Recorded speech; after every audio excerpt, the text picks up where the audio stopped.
Out error. Error portion को किसी भी वाक्य से कैसे फाइंड आउट करना है, तो इस सीरीज में जो आपका नेक्स्ट पार्ट है वो आपके सामने हाजिर है। और देखिए इसमें पहला ही वाक्य आपको दिया गया है यहां पर, इफ आई वॉज ही, यदि मैं वह होता, I would not accept this project, मैं इस प्रोजेक्ट को एक्सेप्ट नहीं करता।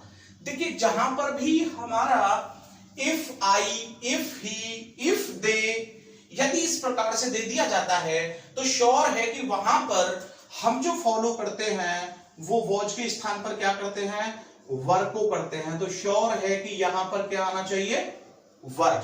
अगर कोई भी वाक्य ऐसे दे दिया जाता है कि यदि मैं उसकी जगह होता, तो वहां पर बोलना है कि इफ आई वर हिम। यदि मैं आपकी जगह होता, इफ आई वर यू। यदि वह मेरी जगह होता, इफ ही वर मी, यदि वह मेरी तरह होता। तो याद रखिएगा कि if I, if he, if you, तो इसके बाद जो हम हेल्पिंग वर्ब लाते हैं होता, होती, होते में, तो वो वर ही होती है केवल, आप याद रखिएगा। ठीक है। अब नेक्स्ट कह रहा है यहां पर, the teacher advised to the student to borrow a book from the library within 3 days।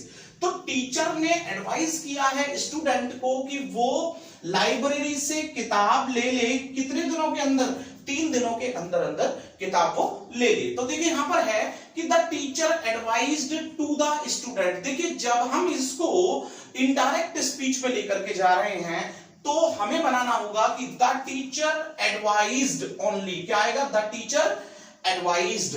तो यहां पर होना चाहिए the teacher advised the student, क्योंकि जो सेड टू है उसको हम यहां पर एडवाइज में लेकर के आए हैं, और सेड टू को आपको पता है कि हम टोल्ड में बदल देते हैं।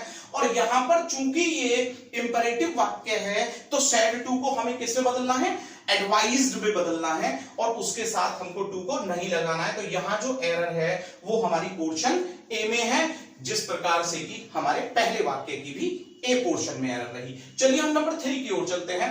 If you have made a mistake, यदि आपने कोई गलती की है, while filling up the form, form को भरते समय, you should be informed, आपको इन्फॉर्म किया जाना चाहिए इनकम टैक्स डिपार्टमेंट को तुरंत। तो आपको इन्फॉर्म किया जाना चाहिए या आप इन्फॉर्म करेंगे इनकम टैक्स डिपार्टमेंट को, आप करेंगे। तो यहां पर दिया है कि you should be informed, तो you should, और यहां इन्फॉर्म्ड के स्थान पर क्या आ जाएगा, इन्फॉर्म। तो यहां पर देखिए आप पोर्शन जो हमारा दिखाई दे रहा है ए, बी और सी, तो यहां पर जो एरर है वो सी में बनेगी। मैं पुनः बता देता हूं कैसे बनेगी। उसने कहा यदि आप कोई गलती करते हैं फॉर्म भरते समय तो आप इन्फॉर्म करें तुरंत ही इनकम टैक्स डिपार्टमेंट को, ना कि इनकम टैक्स डिपार्टमेंट आपको इन्फॉर्म करेगा।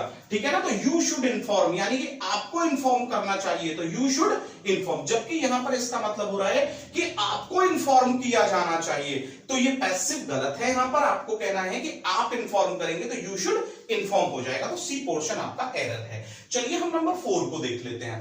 दे have played a game last week. जरा ध्यान दीजिएगा, उन्होंने गेम खेल लिया है, और कब खेला है, पिछले सप्ताह खेला है। तो जब हम पिछले सप्ताह की बात कर रहे हैं तो श्योर है कि हम पास्ट में जा रहे हैं, जबकि यहां पर वाक्य क्या दिया है, दे हैव प्लेड, यानी कि प्रेजेंट परफेक्ट। और प्रेजेंट परफेक्ट कहता है कि कार्य बिल्कुल अभी अभी समाप्त हुआ है, the work has just completed और डन, अभी अभी पूरा किया गया है। और जब यह लास्ट वीक है तो ये कह रहा है कि ये पास्ट में है, तो श्योर है कि हमें करना होगा कि दे प्लेड, क्या करना होगा, they played a game last week, उन्होंने पिछले सप्ताह एक गेम खेला। तो श्योर है कि हमारा जो पोर्शन है वो ए, उसी के अंदर हमारी एरर है। चलिए हम नेक्स्ट को देख लेते हैं। और number 5, you can eat as much as you like at the newly lunch bar.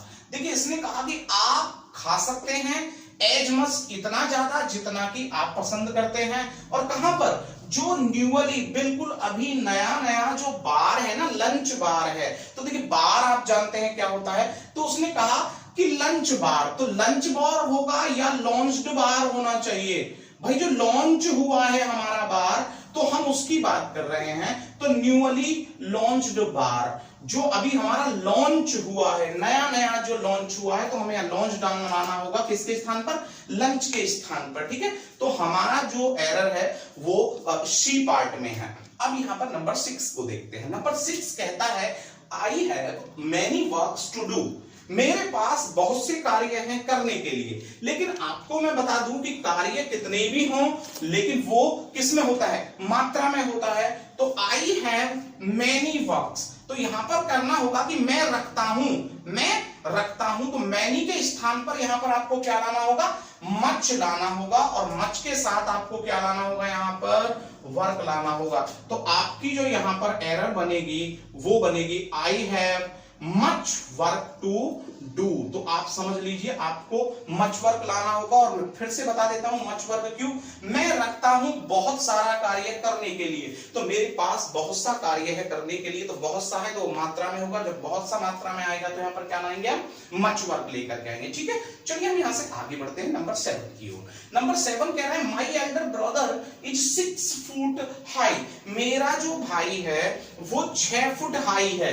देखिए यहां पर जो पहली मैं एरर देख रहा हूं वो दिख रही है मुझको क्या, कि यहां पर फुट है, और जो यहां पर 6 दिया है तो 6 के बाद तो प्लूरल आना चाहिए, और जब 6 के बाद आप प्लूरल लेकर के आएंगे तो फुट का प्लूरल क्या होता है, फीट हो जाता है। तो 6 फुट क्या है, हाई, हाई का मतलब ऊंचा है, टॉल है। तो श्योर है कि यहां पर जो हमारी एरर है वो किस पोर्शन में है, ए, बी और सी, यानी कि हमारी सी पोर्शन में है, क्योंकि 6 के बाद प्लूरल आएगा और फुट का जो प्लूरल होता है वो फीट होता है। तो आप समझ गए होंगे। चलिए यहां से आगे, अ ग्रेट मेनी स्टूडेंट, देखिए मैंने आपको ये नियम पढ़ाया था, एक नियम होता है मैनी, एक होता है अ ग्रेट मैनी, और एक होता है मैनी ए। चलिए मैं आपको थोड़ा बता देता हूं, एक होता है मैनी, एक होता है ए ग्रेट मैनी, ठीक है।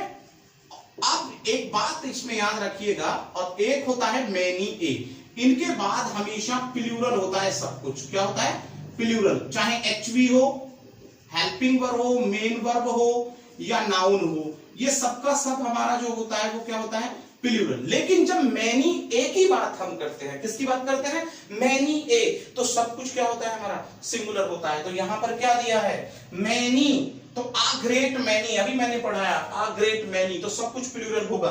तो जब सब कुछ प्लूरल होगा तो जो स्टूडेंट दिया गया है यहाँ पर, तो स्टूडेंट का क्या हो जाएगा, यहाँ पर स्टूडेंट्स हो जाएगा। तो हमें यहाँ पर करना होगा क्या, आ ग्रेट मैनी स्टूडेंट्स। तो जो हमारी एरर है नंबर 8 में वो ए पोर्शन में हो गई है। चलिए अब हम यहां से आगे बढ़ते हैं और नंबर 9 पर हम यहां पर चर्चा करते हैं। ईच वन ऑफ यू, देखिए इंडेफिनिट प्रोनाउन से आ रहा है ये नियम। ईच वन ऑफ यू, जब इंडेफिनिट प्रोनाउन दिया गया होता है और उसमें इंडेफिनिट प्रोनाउन यहां दिया गया है ईच वन ऑफ यू, तो श्योर है कि वहां पर जो हम केवल इस्तेमाल करते हैं वो या तो हिज का प्रयोग करते हैं वहां पर, या हर का प्रयोग करते हैं, ठीक है। लेकिन चूंकि इसमें ये नहीं दिखाया गया है कि each one of the girls है, each one of the boys है, तो ये मैस्कुलिन माना जाएगा, और सिंगुलर में फिर हमें क्या लाना पड़ेगा, यहाँ पर हिज लाना पड़ेगा। Each one of you must make up his mind as I did. तो प्रत्येक बंदे को आप में से अपना दिमाग ऐसा ही करना पड़ेगा जैसा कि मैंने किया था। तो each one of you must make up his mind, तो यहां पर क्या जाएगा, हिज माइंड आ जाएगा, ठीक है। क्यों आ जाएगा, क्योंकि ये इंडेफिनिट प्रोनाउन है, और इंडेफिनिट प्रोनाउन के बाद में यदि कोई नाउन यहां पर नहीं दिया होता है, मैस्कुलिन या फेमिनिन, तो श्योर है कि हमें केवल क्या लाना होता है, हिज लाना होता है। Okay, next one, it is time you decide on our next course of action.